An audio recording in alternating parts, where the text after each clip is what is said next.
ماشاء اللہ، لا حول ولا قوة الا باللہ العلی العظیم۔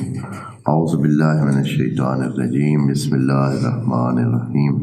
الحمد للہ وکفیٰ والصلاة والسلام علی عبادہ الذین اصطفیٰ، اما بعد رب اشرح لی صدری ویسر لی امری واحلل عقدۃ من لسانی یفقہوا قولی وقل رب ادخلنی مدخل صدق واخرجنی مخرج صدق واجعل لی من لدنک سلطانا نصیرا۔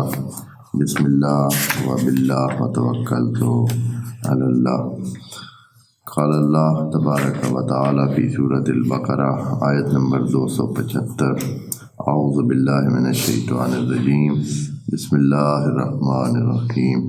الذین یأکلون الربا لا یقومون الا کما یقوم الذی یتخبطہ الشیطان من المس، ذلک بأنہم قالوا انما البیع مثل الربا وأحل اللہ البیع وحرم الربا، فمن جاءہ موعظۃ من ربہ فانتہی فلہ ما سلف وامرہ الی اللہ ومن عاد فاولئک اصحاب النار ہم فیہا خالدون۔ صدق اللہ العظیم۔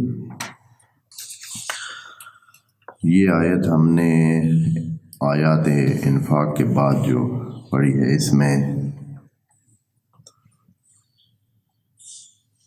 خدا کریم نے جو انفاق کے مقابل دوسری سائیڈ کی ایک صورتحال ہے وہ بیان کی ہے، اور اس کے بارے میں جو موقف بنتا ہے وہ بیان فرمایا ہے۔ کل ہم نے یہ عرض کیا تھا کہ قرآن میں جو ربا بیان ہوا ہے یہ الربا ہے۔ ربا کا جو لفظی معنی ہے اور جو خدا کریم نے اپنے بارے میں بھی استعمال کیا ہے، آپ اس سے بیٹھیں، اس کو جو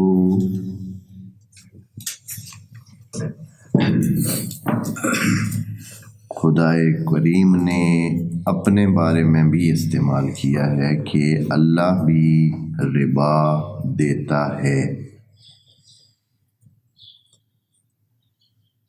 یمحق اللہ الربا ویربی الصدقات،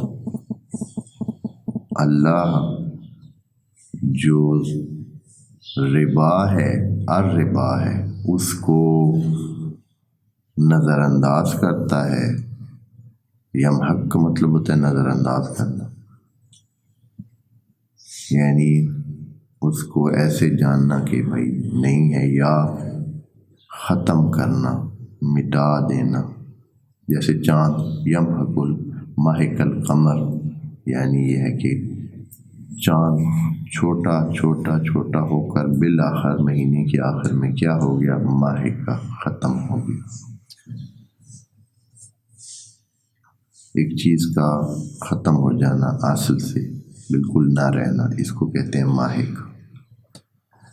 تو خدا کریم فرماتا ہے کہ وہ الربا کو، ربا یعنی بڑھوتری، یعنی نفع، یعنی وہ چیز جو آپ اپنے موجود سرمایے کے اوپر لے لیتے ہیں تو اس کو ربا کہتے ہیں۔ تو اس کو خدا کریم ختم کر دیتا ہے، حرام کی بات نہیں کر رہا ہے خدا کریم،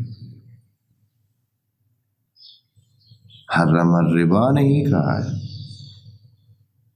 انما حرم علیکم المیتۃ والخنزیر ولحم الخنزیر وما اہلت لغیر اللہ، یہ اس طرح کی باتیں۔ اور حرمہ کا لفظ ہوتا ہے حرام کے لیے۔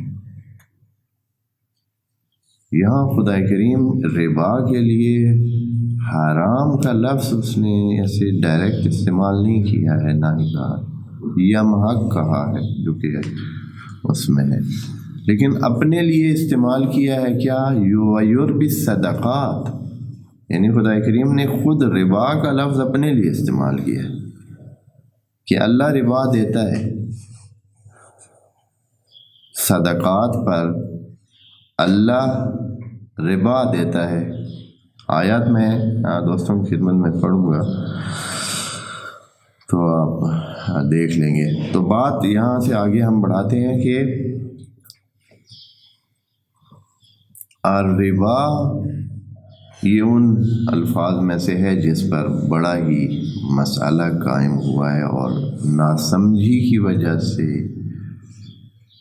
صحیح اس کی توجیہ نہ آنے کی وجہ سے، وضاحت نہ ہونے کی وجہ سے بہت ساری چیزوں کو یا بہت سارے معاملات کو ربائی یا ربوی یا سودی قرار دیا گیا ہے اور ان کو حرام قرار دیا گیا ہے فقہ اسلامی میں، جبکہ قرآن اس طرح نہیں کہہ رہا۔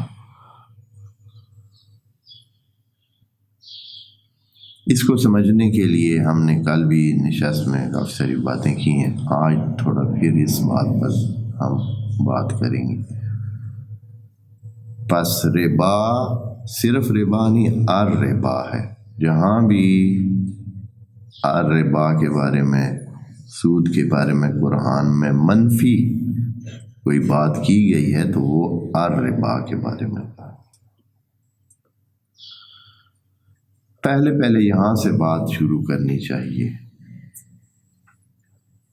کہ کسی دوسرے بندے کا مال کس طرح کسی پر جائز ہوتا ہے۔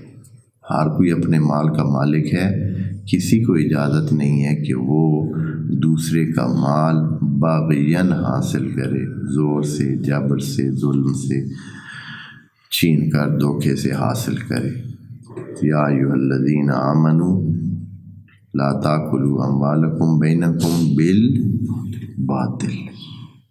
پہلا کلیہ یہ ہے، یہاں سے بات کا آغاز ہوتا ہے۔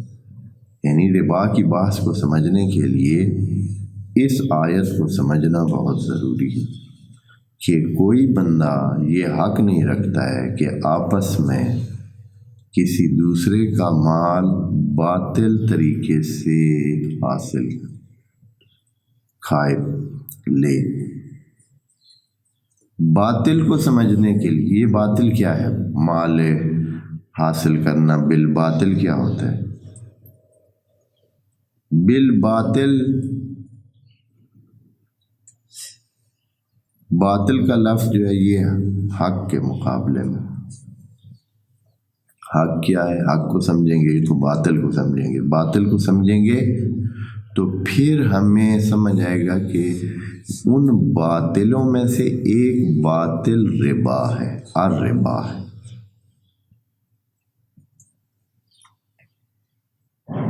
پھر ہم اس ربا کو جو کہ الربا ہے، بس ہر ربا تو حرام نہیں ہے، خدا خود جو ہے وَيُرْبِي الصَّدَقَاتِ، اللہ صدقات پر ربا دیتا ہے، اللہ صدقات کو بڑھاتا ہے، جبکہ الربا کو یمحق ختم کرتا ہے، اس کو بالکل نہ ہونے کے برابر لے جاتا ہے۔ یمحق کا معنی یا حرم نہیں ہے، یحرم نہیں ہے۔ باطل کے مقابل، باطل ہے حق کے مقابل میں، وہاں سے چلتے ہیں۔ حق کیا ہے؟ حق یعنی حقیقت، یعنی جس چیز کا وجود ہے، جو موجود ہے، جو اپنے وجود کا احساس دلاتی ہے، وہ حقیقت ہوتی ہے۔ جیسے آسمان ہے، جیسے زمین ہے، جیسے پانی ہے، جیسے ہم خود ہیں، یہ حقائق ہیں سارے۔ جیسے 2 اور 2 4 ہوتا ہے، یہ ایک حقیقت ہے۔ جو چیز نہیں ہے وہ باطل ہے۔ بس حق جب ہوا کہ کوئی چیز ہو، اس کا وجود ہو، وہ عمل ہو یا اس کا وجود ہو، حقیقتاً ہو، تو وہ حقیقت ہوتی ہے۔ اور جو نہیں ہے لیکن بنائی گئی ہو، خیال کی گئی ہو، ایسے فرضی طور پر رکھی گئی ہو، وہ باطل ہے۔ مثال کے طور پر جب آپ 100 دیتے ہیں اور اس کے بدلے کوئی چیز لیتے ہیں تو یہ بھی حقیقت ہے، وہ بھی حقیقت ہے۔ اب اگر 100 والی چیز آپ نے 50 دیے اور 100 والی چیز حاصل کر لی تو آپ نے 50 تو اس حقیقتاً 50 کا معاملہ حقیقت ہوا ہے، اور وہ جو اضافی 50 آپ نے لے لی ہیں بغیر صاحب ملک کی اجازت کے، وہ باطل ہے، اس لیے کہ اس کے مقابلے میں کچھ بھی نہیں ہے۔ وہ آپ نے باطل والا کام، یعنی وہ بالباطل ہے، یعنی اس کے مقابلے میں آپ نے کیا دیا ہے؟ کچھ حقیقت دی ہے آپ نے؟ نہیں، آپ نے خالی کچھ بھی نہیں دیا، خالی ہے وہ جگہ۔ اس کے مقابلے میں بھی 50 اور آنے چاہیے تھے لیکن وہ نہیں آئے، تو یہ بالباطل۔ پس جب بھی آپ کسی دوسرے کا مال حاصل کرتے ہیں تو یا بالحق حاصل کرتے ہیں یا بالباطل۔ بالحق حاصل کریں تو ٹھیک ہے، اگر بالباطل حاصل کرتے ہیں تو وہ خدا کریم فرمایا کہ لا تاکلوا اموالکم بینکم بالباطل۔ یہ ہوگی ادھر یہاں تک اگر سمجھ آ گئی ہے تو اب حق کے ذریعہ کیا ہے؟ حق کا ذریعہ کیا ہے؟ جب آپ مال حاصل کرتے ہیں، کوئی چیز دوسرے سے لیتے ہیں، دوسرے کی ملک آپ کے پاس آتی ہے، تو بالحق کے کون سے ذرائع ہیں؟ بالحق کے ذرائع جو ہیں وہ یہ ہیں کہ برابر کا سودا کیا جائے، برابر کا سودا کیا جائے، لا تظلمون ولا تظلمون۔ آپ نے 100 دیا، 100 کی چیز لے لی، حق حق برابر۔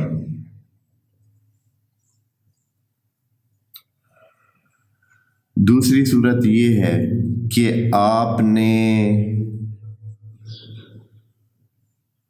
دیا نہیں ہے زیادہ، آپ نے 100 دیا لیکن 120 کی چیز لے لی، لیکن اس کے مقابلے میں آپ کی اچھائی کی وجہ سے وہ اس نے رضایت دے دی، یعنی اس کے مقابلے میں رضایت قرار دے دی۔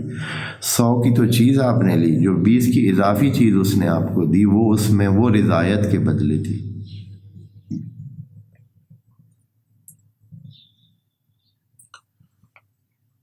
الا ان تکون تجارتا عن تراض، دونوں راضی ہیں، کوئی مسئلہ نہیں ہے۔ جیسے ابھی آپ کوئی چیز خریدتے ہیں، چیز آپ نے 100 کی خریدی ہے، بنتی تھی 1 کلو، آپ کو اس نے 1 کلو سے زیادہ تھوڑی سی ڈال کے دے دی۔ اب وہ جو زیادہ حصہ ہے اگر تو اس کی اجازت کے بغیر آپ کے پاس آئے تو یہ بالباطل ہوگا، لیکن اگر وہ عن تراضٍ آئے تو پھر ہے تو ربا، وہ ربا ہے۔ یہ 100 کی چیز لینی تھی، مثال کے طور پر آپ نے جو بھی چیز لیں، مثال کے طور پر آپ نے گندم دی ہے 1 کلو، کسی سے تبدیل کرائی ہے، اس سے گندم لی ہے، فرض کریں گندم ہی حتیٰ لی ہے، لیکن اس نے اپنی رضا سے آدھا کلو زیادہ دے دیا آپ کو۔ آپ تو تبدیل کرانے ویسے آئے تھے، بھائی ہماری گندم جو ہے وہ مثلاً فرض کریں کہ وہ اس کا آٹا اچھا نہیں بنتا ہے اور روٹی صحیح نہیں پکتی ہے، آپ نے تو گندم جو ہے وہ زمین بیج ڈالنے کے لیے استعمال کرنی ہے، یا آپ نے گندم مثلا فلاں کام کے لیے استعمال کرنی ہے۔ آپ کے تو کام کوئی بھی گندم آ جائے گی، لیکن ہمارے آٹے کے لیے یہ گندم کام آتی ہے۔ آپ نے 1 کلو دیا، آگے سے اس نے اپنی مرضی سے آدھا کلو زیادہ اگر دے دیا تو اس میں کیا ہے؟ خوب یہ تجارت عن تراض ہے، یعنی آپ نے تراض کی وجہ سے دیا، یہ بھی جائز ہے، یہ الربا نہیں ہے یہ۔ لیکن ہمارے جو ابھی موجودہ فقہ کا نظام ہے اس میں یہ بھی الربا ہے کہ اگر آپ نے 1 کلو گندم دی اور اس کے مقابلے میں 1.5 کلو گندم لی تو یہ الربا ہے۔ یہ حرام ہے، یعنی سود ہے۔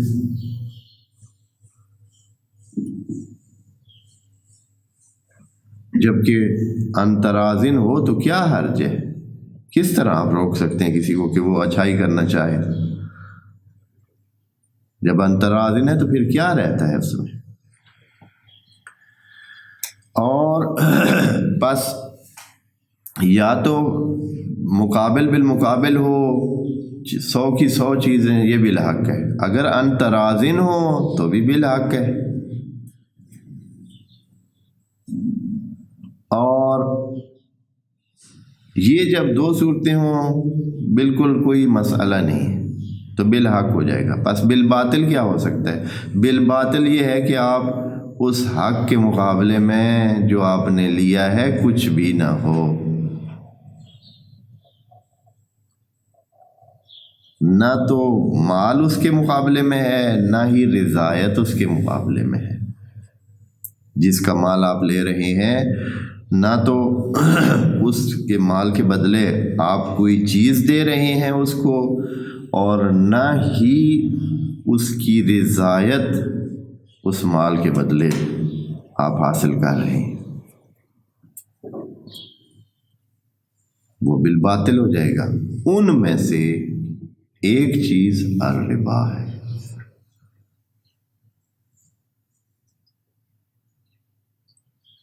جب الربا کا معنی صحیح سمجھیں گے تو پھر یہ جو خام خواہ کی ایک مشکل بنائی ہوئی ہے، اور اتنا یہ کام مشکل ہے، یعنی یہ جو چیز مسلمانوں نے اپنے لیے اپنا رکھی اتنی مشکل ہے کہ مانتے اس طرح ہیں کہ یہ حرام ہے لیکن کرتے سارے۔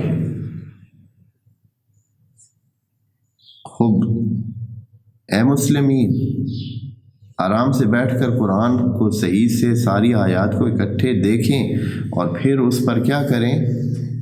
اپنا مسئلہ گھر میں حل کر لیں۔ خدا کریم نے حرام نہیں قرار دیا ہے جس چیز کو آپ اس کو حرام بنا کر اپنے اوپر کیا کر رہے ہیں؟ ظلم کر رہے ہیں، اپنے اوپر مشکل اپنی بنا رہے ہیں، اور پھر جو ہے اس مشکل کو کیا ہے، اس کا حل بھی نہیں۔ سودی معاملات سارے ملکوں میں چل رہے ہیں، سارے اسلامی ملکوں میں چل رہے ہیں۔ لوگ بھی سود پہ دھڑا دھڑ کام کر رہے ہیں۔ بازار مارکیٹ میں آپ جائیں مسلمانوں کی ملکوں میں، اکثر جو ہے وہ جس کو یہ سود کہتے ہیں، حالانکہ وہ سود ہے نہیں، قرآن کے مطابق یہ سود نہیں ہے۔ یہ چیزیں قرآن کے مطابق یہ چیز سود نہیں ہے۔ یہ کیونکہ ہم نے کل بتایا تھا کہ الربا، جو الربا ہے، الف لام اس کے ساتھ لگا ہوا ہے، وہ 3 شرائط اس میں ہیں قرآن کے مطابق۔ وہ شرائط ہوں تو الربا ہے، اگر وہ شرائط نہیں ہے تو وہ الربا نہیں ہے۔ نمبر 1، قرآن کی آیت میں کہا گیا تھا کہ الذین یاکلون الربا اضعافا مضاعفۃ، یہ پہلی شرط ہے کہ اضعاف مضاعف ہو، یعنی آپ اس انداز میں لیں۔ اور اس میں پھر حتیٰ اگر کوئی بندہ اپنی عام چیز کا کسی بے میں، کسی تجارت میں جو کئی گنا زیادہ پیسے لے رہا ہے، وہ بھی اس میں آ جاتا ہے۔ یعنی حتیٰ یہ ربا اس مہنگائی کے بارے میں بھی ہے جو اضعافا مضاعفتاً لی جا رہی ہے، اس لیے کہ اس میں حق بھی نہیں ہے، رضایت بھی نہیں ہے، اضعافا مضاعفہ بھی ہے۔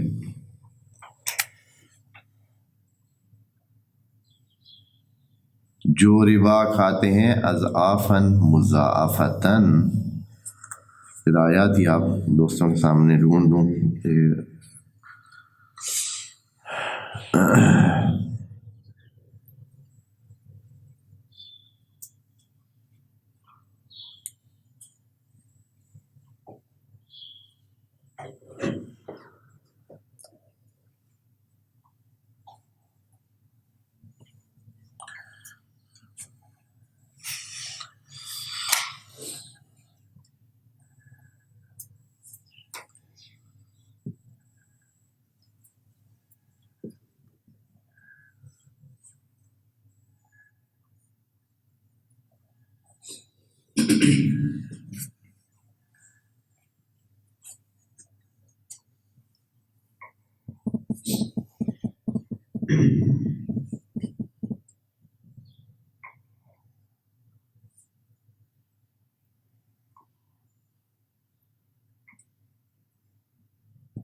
یہ ہے جی سورہ تیسری صورت جو ہے، تیسری صورت کون سی ہے؟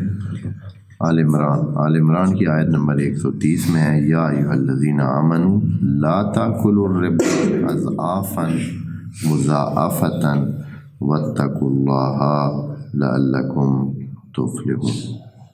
ٹھیک ہے جی، اضعاف مضاعفہ نہ لے، یہاں الربا لکھا ہوا ہے، یعنی ربا صرف ربا نہیں، الربا. دوسری جگہ ان کو یہودیوں کے بارے میں ہے، یہ بھی یہ چوتھی نمبر صورت میں ہے، 161 نمبر آیت میں ہے، وَأَخْذِهِمُ الرِّبَا وَقَدْ نُهُوا عَنْهُ. یہ لوگ ربا لیتے ہیں، الربا لیتے ہیں جبکہ ان کو منع کیا گیا ہے. کیا کرتے ہیں؟ ربا لیتے ہیں. وَأَكْلِهِمْ أَمْوَالَ النَّاسِ بِالْبَاطِلِ، اور یہ کھاتے ہیں اموال الناس کو کس طرح؟ بالباطل، یعنی وہ جو ربا ہوتا ہے وہ ایسا مال ہوتا ہے جس کے مقابلے میں آپ نے کوئی چیز نہیں دی ہے. آپ نے 100 دیا تھا، 100 کی چیز لے لی ہے، یہ بالحق ہے، برابر ہو گیا. آپ نے 100 کی چیز دی ہے، 200 لے لیا کسی سے، اس میں سے وہ جو عام نفع ہوتا ہے وہ تو رضایت کے زمرے میں آ جاتا ہے، وہ جائز ہو جاتا ہے عن تراضٍ. مثلا اگر آپ نے عام نفع لیا ہے، 100 کی چیز تھی، 110 میں آپ نے دے دی، یہ جو 10 اوپر آپ نے لیے ہیں تو یہ عن تراضٍ ہے، اس لیے کہ وہ جو لینے والا ہے وہ اتنا نفع تو آپ کو دینے کے لیے بالکل راضی ہوتا ہے، اور یہ عن تراضٍ ہوتا ہے. وہ جو آپ نے اس کے علاوہ مہنگا کر کے دیے ہیں، یہ بھی الربا ہے، یہ بالباطل ہے. الربا یعنی بڑھوتری، جو چیز آپ بڑھی ہوئی لیتے ہیں، جو زیادہ لیتے ہیں. آپ نے قرضہ دیا تھا 100، اب آپ 120 لے رہے ہیں. اگر آپ 120 لے رہے ہیں تو 100 تو 100 کے بدلے ہو گئے، وہ 20 کس چیز کی بابت ہے؟ وہ عن تراضٍ نہیں ہے، بالباطل ہے.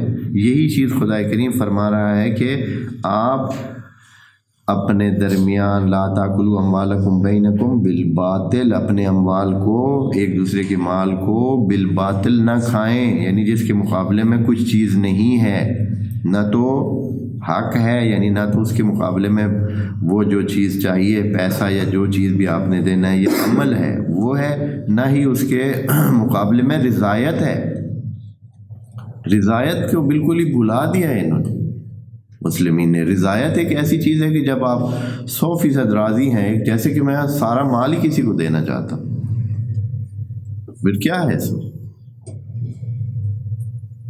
بڑی حیرانگی کی بات ہے کہ اس طرح خام خواہ جو ہے نا اس کو چپک گئے ہیں، اور اس طرح اس کو ایک ایسی چیز بنا لی ہے جیسے کہ یہ بڑا کارنامہ ہے، جبکہ اسی کے مقابلے میں جو چیز کرنی چاہیے وہ نہیں کر رہے ہیں.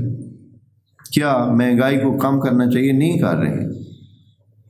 مطلب جو چیز، جہاں جو ربا ہے، اصل ربا یہ مہنگائی ہے، یعنی جو اپنے حد سے زیادہ پیسے لیتا ہے وہ الربا کر رہا ہے. قرآن اس طرح کہہ رہا ہے، الربا کا لفظ کا معنی بھی واضح ہے، اکل المال بالباطل یعنی ربا. یعنی وہ چیز جس کا حق آپ دے نہیں رہے ہیں وہ لے رہے ہیں. جو بندہ کام نہیں کرتا ہے اور اس کا وہ لے رہا ہے وہ اکل مال بالباطل کر رہا ہے. ربا بھی اسی طرح ہے، جب آپ چیز کم دے رہے ہیں، جو حق بنتا ہے آپ کا اس کے مقابلے میں لینے کا، اس سے زیادہ آپ لے رہے ہیں تو یہ الربا ہے. الربا. لیکن اس کو مسلمانوں نے کیا ہے، وہ قرضے کی خاص صورت پہ لے گئے ہیں کہ قرضہ لے پیسے اور پھر اس کو جو ہے نا بڑھا کر واپس دے، یہ ربا ہے. چاہے انترازن ہو تو بھی ربا ہے، چاہے لا تظلمون ولا تظلمون کے قاعدے سے ہٹی ہوئی ہو تب بھی. جبکہ ربا کے لیے شرط ہے کہ وہ اضعافاً مضاعفتاً ہو، یعنی خدا کریم یہ کہہ رہے ہیں کہ حتیٰ اضعاف نہ لیں، ضعف لے لیں.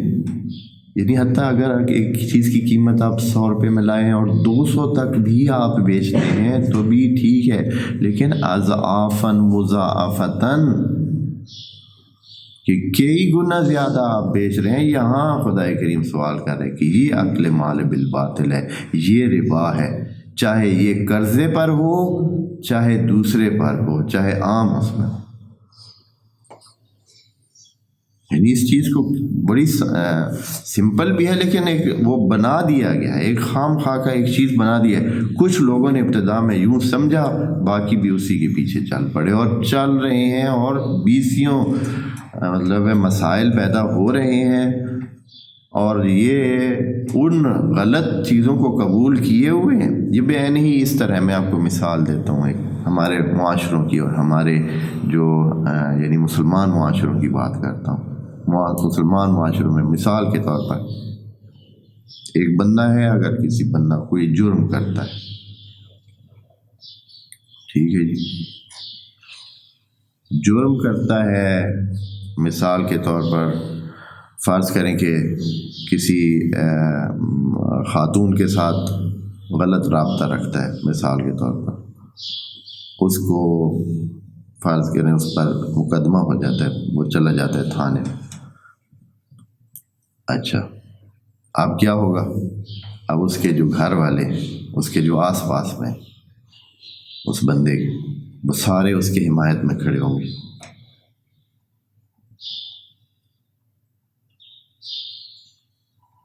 اس کو چھڑانے کے لیے، اس کو بچانے کے لیے جھوٹ کا سہارا لیں گے، پیسے کا سہارا لیں گے، رابطوں کا سہارا لیں گے. جیسے بھی ہوگا اس کو کیا کریں گے؟ بچانے کے لیے سارے اس کے ساتھ ہوں گے. حالانکہ کام اس کو پتہ ہے کہ اس نے یہ کام کیا ہے، غلط کام ہوا ہے، یہ اس طرح ہوا ہے، سارے اس کے ساتھ ہوں گے. پتہ ہے کہ یہ شرعاً بنتا ہے اس کا کہ یہ پکڑا جائے، اور بنتا ہے اس کا کہ یہ، سارے کھڑے ہوں گے، سارے کام کریں گے تاکہ اس کو کیا کریں؟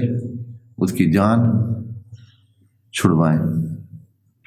اس کے مقابلے میں اگر ایک بندہ دوسری شادی کرتا ہے، جائز کام ہے، شرعی کام ہے،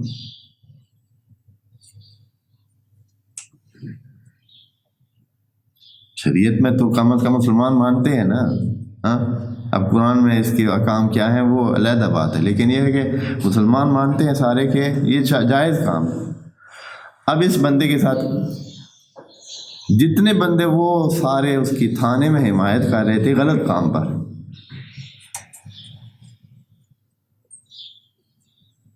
وہ سارے کے سارے اس بندے کے مخالف ہوں گے اس صحیح کام پر.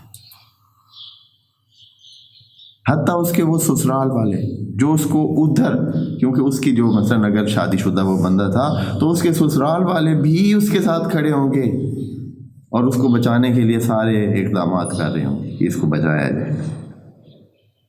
جس نے وہ غلط کام کیا تھا، ناجائز کام کیا تھا، سارے اس کے ساتھ ہوں گے، اس کو حمایت کریں گے، کوشش کریں گے اس کو بچائیں بچائیں بچائیں جیسے بھی ہو. لیکن اب جو اس نے جائز کام کیا ہے،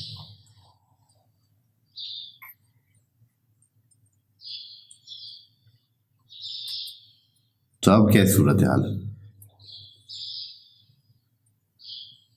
صورتحال بہت واضح ہے. ناراضگیاں، رولے، جھگڑے، اپنے بھی ناراض، وہ بھی ناراض، سارے ہی ناراض۔ یہ ہمارا یہ چیز چل رہی ہے، یعنی اسلامی معاشرے میں یہ چیز چل رہی ہے۔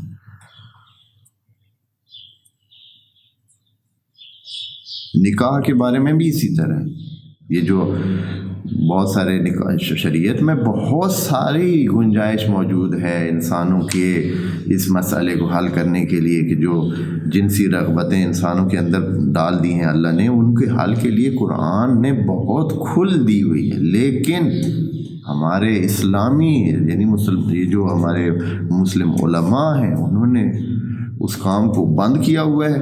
دوسری طرف سارے حرام کام جو ہے نا وہ جائز ہو رہے ہیں۔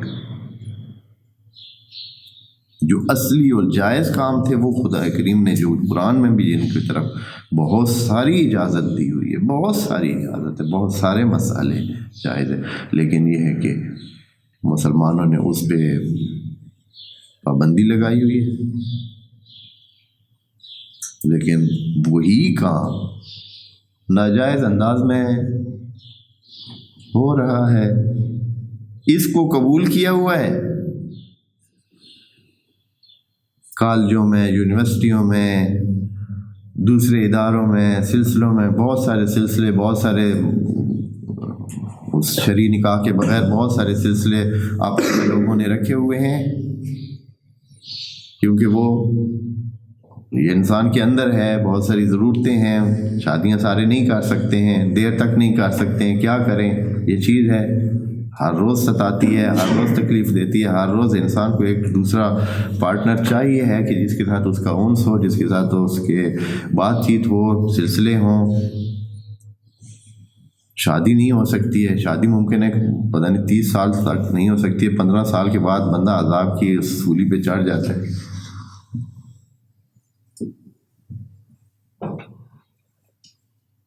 اب وہ 30 سال تک، 35 سال تک جو ہے وہ کیا کتنا وہ کرے گا؟ بہت مشکل مرحلے ہیں، نہیں ہوتے، نہیں ہو سکتے ہیں، نہیں کرتے ہیں لوگ، عملاً نہیں ہو رہا ہے، اس لیے ناجائز کام سب ہو رہے ہیں۔ ہم خوش ہیں کہ کتابوں میں ہم نے لکھا ہوا ہے کہ یہ چیز بھی جائز نہیں ہے، یہ چیز بھی جائز نہیں ہے، یہ چیز بھی جائز نہیں ہے، یعنی اسلام کا مذاق بن گیا۔ وجہ یہ ہے کہ قرآن سے دوری، الربا انہی مسائل میں سے دوستو۔ یہ ایک ایسی چیز ہے جو یعنی بالکل سادہ سے مسائل کو جو ہے نا حرام قرار دے کر ایک مسئلہ کھڑا کر دیا امت اسلامی میں۔ قرآن اس طرح نہیں کہہ رہا ہے، قرآن کو بس سرسری طور پر لے کر انہوں نے کیا کیا ہے، حرام حلال کی کرتے رہے، اور قرآن نے اس چیز کو مینشن کیا ہے کہ کچھ لوگ ہیں وہ ھذا حلال و ھذا حرام کی رٹ لگائے ہوئے ہیں۔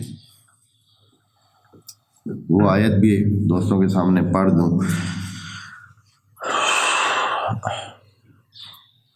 تاکہ اس حوالے سے واضح ہو جائے کہ خدا کریم نے پہلے سے ہی اصلاً اس چیز کو واضح کر دیا ہے کہ ایسے کریں گے لوگ۔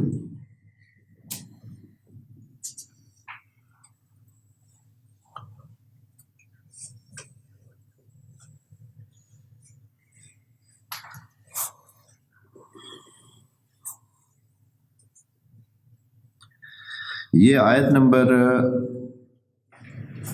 116 ہے، سورت نمبر 16 کی، 16 نمبر سورت کی 116 نمبر آیت ہے۔ وَلَا تَقُولُوا، خدا کریم کہہ رہا ہے مسلمانوں کو، مسلمانوں سے خدا کریم یہ فرما رہا ہے، وَلَا تَقُولُوا لِمَا تَصِفُ أَلْسِنَتُكُمْ الکذب، جو آپ کی جھوٹی زبانیں بنا رہی ہیں، ھذا حلال و ھذا حرام لتفتروا علی اللہ الکذب، تاکہ اللہ پر کذب اور جھوٹ جو ہے آپ اللہ کے ذمہ ڈال دیں۔ ان الذین یفترون علی اللہ الکذب لا یفلحون، یہ افترا ہے علی اللہ، جب آپ کو توجہ نہ کرنے کی وجہ سے بلا وجہ آپ چیزوں کو حلال، کئیوں کو حلال کئیوں کو حرام قرار دے رہے ہیں۔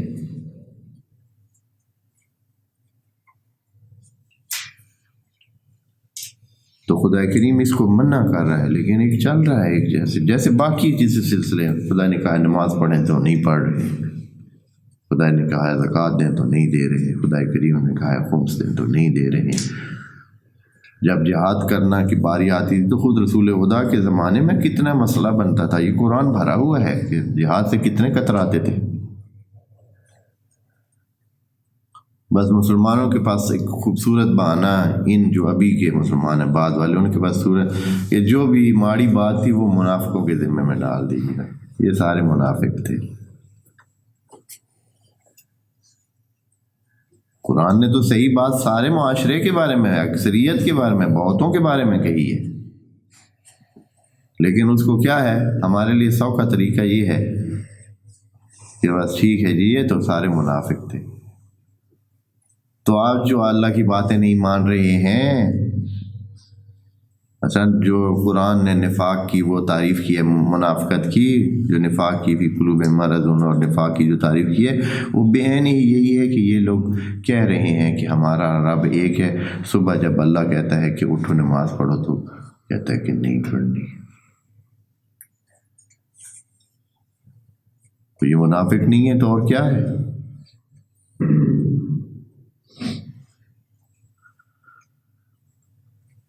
بس ربا کی بات میں ہم آخری جملے کی طرف چلتے ہیں۔ یہ آیت کا ترجمہ انشاءاللہ کروں گا، لیکن ربا کے بارے میں یہ باتیں، الذین یاکلون الربا، الربا، پس ربا ہر سود ربا نہیں ہے دوستو۔ 3 شرائط بیان کیے ہم نے جو حرام ربا ہے۔ نمبر 1 اضافاً مضاعفہ، نمبر 2 یہ ہے کہ یہ رضایت اس میں نہ ہو، تجارتاً عن تراضٍ نہ ہو، اور تیسری صورت کیا تھی جی کہ یہ لا تظلمون اور ولا تظلمون کے قاعدے سے بھی ہٹی ہوئی ہو، تب ربا ہے۔ اگر لا تظلمون ولا تظلمون کے قاعدے کے مطابق ہو تو پھر ربا نہیں بنتا ہے۔ یہ کیسا ربا ہے کہ آپ نے 100 دیا، جب آپ کو واپس 100 مل رہا ہے تو وہ 100 کی کوئی ویلیو ہی نہیں رہ گئی،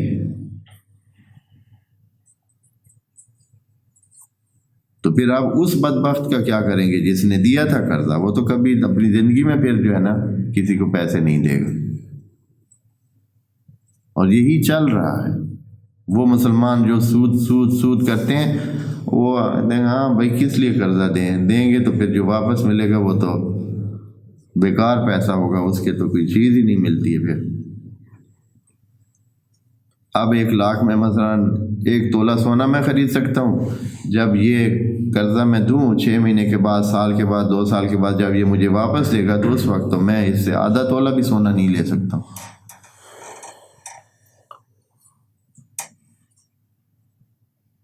تو یہ آپ کہیں سود ہے جی، نہیں جی 100 لاکھ سے زیادہ لینا، بھائی یہ کیسا ہے؟ اس بندے کا کیا کریں گے؟ اس کا کیا حل ہے؟ آیا خدا کریم اس بندے پہ ظلم کر کے کوئی حکم دے سکتا ہے؟ وہ تو کہہ رہا ہے لا تظلمون ولا تظلمون، اسی مالی معاملات میں یہ آیت ہے لا تظلمون ولا تظلمون۔ تو ان چیزوں کو دیکھیں، پس ربا کی 3 شرائط پوری ہوں تو ربا ہے، اور ربا صرف وہ نہیں ہے جو مسلمانوں نے سمجھ رکھا ہے، جہاں بھی اضعافاً مضاعفتاً ہوگا وہ ربا ہے، یعنی جس کے مقابلے میں کوئی چیز واپس نہیں آ رہی ہے۔ اکل مال بالباطل کے قاعدے کو بھی ساتھ رکھیں، یہ اسی کے ضمن میں، اکل مال بالباطل کے ضمن میں ہی ربا آتا ہے۔ جہاں اکل مال بالباطل ہے اس میں ربا ہے، اور ربا میں یہ ہے کہ آپ اضعافاً مضاعفتاً لیں بغیر اجازت کے لیں، لا تظلمون ولا تظلمون کے قاعدے سے ہٹ کر لیں۔ پھر بنتا ہے ربا، اور وہ ربا ایسا ہے کہ اللہ اس کو پسند نہیں کرتا ہے۔ وہ بھی یہ کہا ہے کہ اس کو اللہ پسند نہیں کرتا ہے۔ یمحق اللہ الربا ویربی الصدقات، یمحق یعنی یہ جو آپ کو ربا آپ لیتے ہیں اس کو اللہ بالآخر ختم کر دے گا، یعنی یہ آپ کے فائدہ آپ کو نہیں پہنچائے گا، یہ ختم ہو جائے گا، نابود ہو جائے گا۔ لیکن اگر آپ صدقہ دیتے ہیں تو وہ آپ کے لیے ادھر بھی اس کو فائدہ ملے گا، اور یربی الصدقات، اللہ خود صدقے کا تو اللہ خود ربا دیتا ہے، اللہ خود اس کو بڑھاتا ہے، الربا کو ختم کرتا ہے، الربا کو نابود کر دیتا ہے، یعنی حرام کی بات اللہ نے کی نہیں۔ پہلے ایک سادہ سا لفظ ہے، یا ایھا الذین آمنوا حرم علیکم الربا، یہ کیسے کہہ سکتے ہیں؟ الربا تو یعنی بڑھوتری، ربا یعنی بڑھوتری، الربا وہ ہے جو قرآن جس کے اوپر زور دے رہا ہے کہ یہ نہ کریں، بس اتنا ہے، نہ کریں۔ جیسے کہ اس مثال میں جو ابھی اس آیت میں ہے، خدا کریم نے اس کی حرمت کی بات نہیں کی، صرف یہ کہا ہے کہ جو بندہ اس طرح ربا کرے گا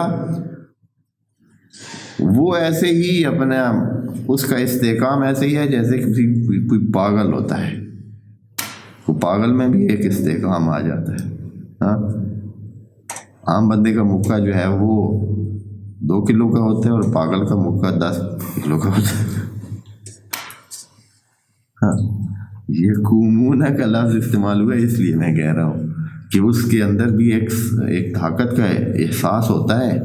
دیکھیں نا، کہتے ہیں الذین یاکلون الربا، جو ربا کھا کر موٹے تازے بنے ہوئے ہیں، لا یقومون الا کما یقوم الذی یتخبطہ الشیطان، یہ اس طرح ان کا قیام ہے جس کے اوپر شیطان نے جس کو لتاڑا ہے، یا تخبط کا مطلب ہوتا ہے جس کو شیطان نے لتاڑا ہے، جس کو شیطان نے روندا ہے، جس کو شیطان نے اپنے خود شیطان نے مس کیا ہے اسے، اور وہ کیا بنا ہوا ہے؟ تگڑا سا بنا ہوا ہے۔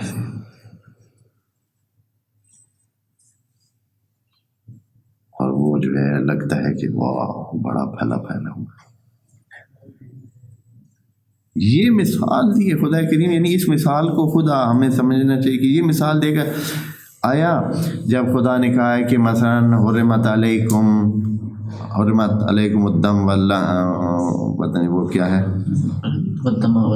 خنزیر، حرمت علیکم پہلے کیا ہے؟ میتۃ، حرمت علیکم المیتۃ والدم ولحم الخنزیر۔ وہاں یہ نہیں سمجھایا کہ کس وجہ سے، یا مثلا جو میتہ کھائے گا تو وہ مثلا اس شکل کا ہو جائے گا، یا اس طرح ہو جائے گا، یا جھلا ہو جائے گا، یا مثلا وہ اس طرح کا عمل کرے گا۔ مثالیں دینے کی کیا ضرورت ہے؟ سیدھی بات ہے، حرمت حرام ہے، بس بات ختم ہوئی۔ یہاں خدا کریم حرم علیکم الربا کیوں نہیں فرما رہا؟ کسی آیت میں بھی نہیں۔ مثالیں دے کر سمجھا رہا ہے کہ اس سے یہ اثرات پڑیں گے، دنیاوی اثرات کی بات کر رہا ہے خدا کریم۔ خدا کی طرف سے حرمت کی بات نہیں ہونے کہ یہ ایک اچھی چیز نہیں، یعنی خدا کریم ان باتوں سے یہ سمجھانا چاہتا ہے کہ ربا اچھی چیز نہیں ہے۔ خدا کریم ہمیں ان آیات کو سمجھنے میں مدد فرمائے۔ انشاءاللہ اس آیت کی تکمیلی بات جو ہے وہ اگلی سیشن میں عرض کریں گے۔ والسلام علیکم ورحمۃ اللہ وبرکاتہ۔